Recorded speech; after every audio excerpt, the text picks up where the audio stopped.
The Eagles are getting even more injury reinforcements today following that tricky win versus the Browns last week, but all eyes now are on Saquon Barkley and his highly anticipated return to New York, something his former Giant teammates seem pretty excited about as well. Oh, and Lane Johnson, he might have a solution to fixing the Birds' slow start issues. I'm Thomas Mott. This is the Thomas Mott Show.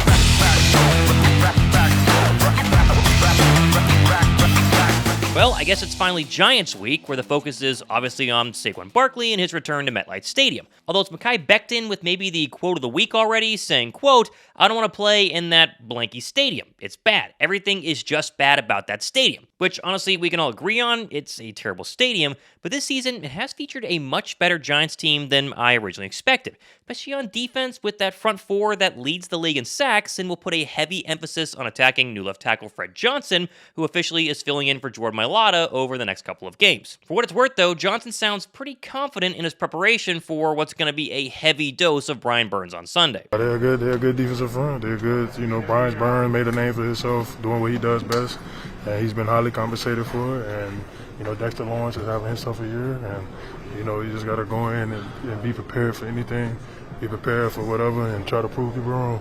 Also, as you can tell, I'm traveling right now, but I do have the winner of the Kelly Green sweater giveaway, and that is Ernest Ramirez X5Y. Ernest, go down below in my description box. You'll see where to send me the email, prove it's you. I'll get that sent out as soon as possible. Now, as already mentioned, no Jordan Mailata. He's going to miss this week and probably more, but Darius Slay, as seen here, was at practice yesterday and should be a full go.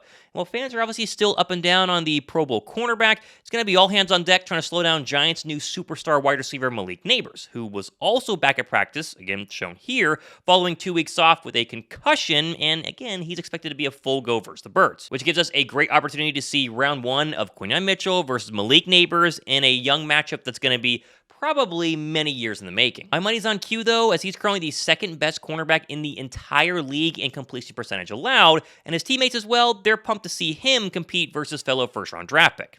Really good player, obviously. One of the Daniel's go-to. It's going to be a challenge for us, but at the end of the day, I feel like we got the guys in the room to get it done. So, no, I'm always excited to see what Q's matchup's going to be, and I have all the faith in the world for him, so I'm excited for that. Now, it's not all good injury news for the Giants, as they got some bad offensive line news a couple of days ago, with star left tackle Andrew Thomas officially out this week and probably longer with a serious foot injury, leaving either Evan Neal or Joshua Ezendu at left tackle. Neal, of course, was allowed 29 total pressures and 7 starts at right tackle last year, and Joshua had 5 sacks and 6 starts at left tackle last season. Either way, a great opportunity for the Birds' pass rush, which kind of came alive last week, to get even better versus a kind of iffy Giants offensive line. Also, one more new addition to the Eagles' Thursday injury report was Jalen Carter, who did not practice with a shoulder issue. Kind of odd because he practiced yesterday and now he's not practicing, so do with that as you will. He should be fine, but again, we're going to monitor it going into Sunday. Now, we are still waiting on the official Dallas Goedert timeline. Again, Jeff McClain has mentioned that he's going to be out for a few weeks dealing with a hamstring injury, but we don't know really the severity or how many weeks a few weeks actually is. But there is some good news today, as the Eagles officially opened up the practice window for, how about this, Albert O. Remembered him, the massive tight end, who I guess now has a chance to be elevated from the practice squad and be active as a backup tight end on Sunday. Big O was put on IR back in August during training camp. Seemed more like an ability to keep him on technically the roster instead of having to cut him. But either way, the idea that he was ever going to be this great, massive pass-catching tight end has not really panned out, and he hasn't done much on special teams either, with Bleeding Green Nation noting, quote, "Not only does he not contribute on special teams, he's played just 5 snaps on that unit since entering the NFL in 2020.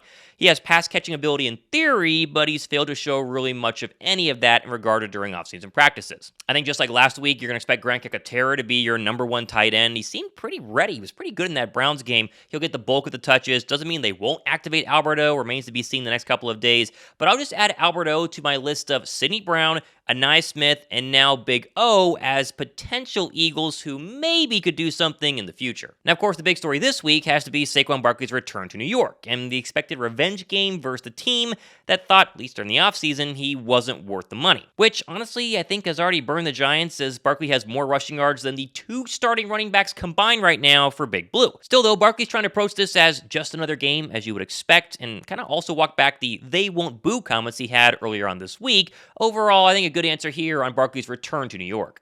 Treat it the same week I always treat it. I have always had the mindset every game is important, every game is special.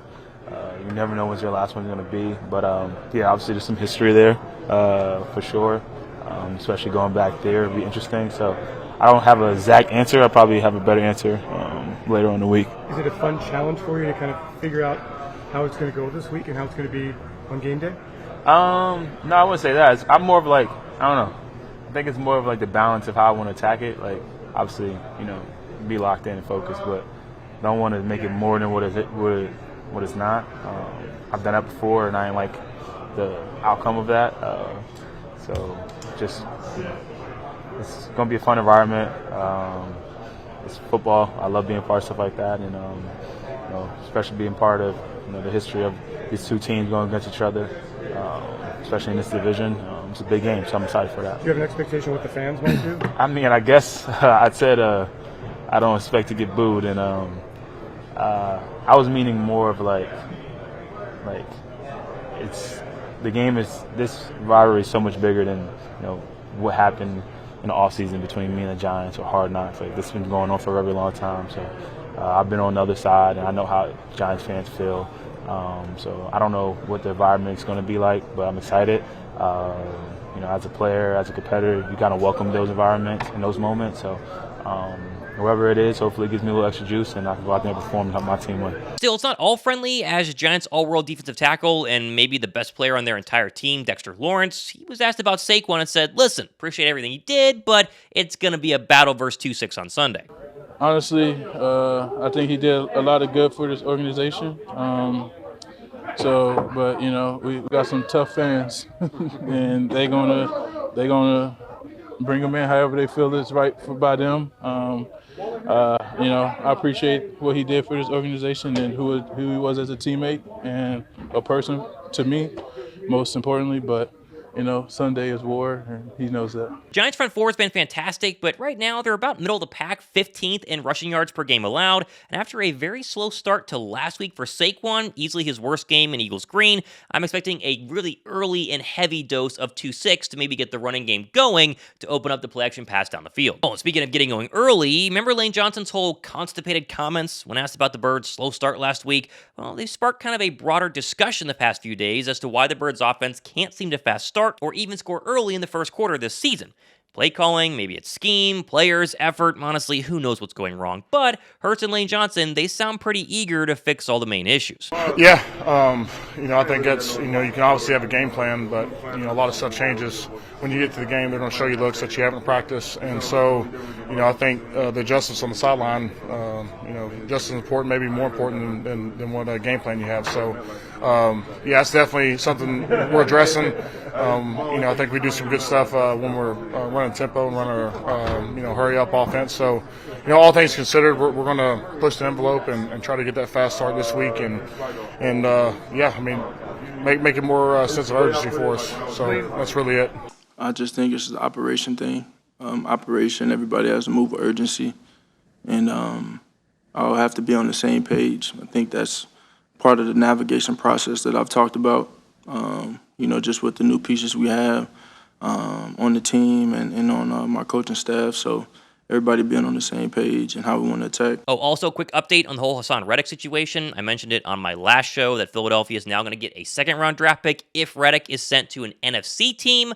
Well, there's a new update on that. With multiple insiders confirming Detroit officially called New York to check in on the whole Reddick situation after, of course, losing Agent Hutchinson to that brutal leg injury versus the Dallas Cowboys. Obviously, nothing has happened just yet, but again, they are making phone calls, and so I do expect Reddick to be traded sooner rather than later. He can't sit out the whole season, but I'm just hoping and holding out that the 2026 draft pick is going to be a second instead of a third. Also, I know a lot of people have been making a big deal the past 2 days on the new Jeff McClain report that people inside the Eagles organization were, quote, embarrassed by Nick Sirianni's actions last Sunday. And while sure, I didn't like it, you didn't like it, we talked about Nick Sirianni ad nauseum the past couple of days, I'm honestly ready to move on. I really hope Philadelphia can have a nice, easy, smooth, clean, competitive win versus the Giants on Sunday. Nick Sirianni makes no headlines, and we can kind of start to move off of this whole whole idea of Nick Sirianni being a constant headache, and you can kind of quiet things down with him winning a bunch more games going forward. Now, I'm traveling, and so I'll keep an eye on all the latest Eagles news and rumors as usual. Obviously, back in the home studio for Sunday's matchup versus the New York Giants. Myself, Josh Davis, will be live for that.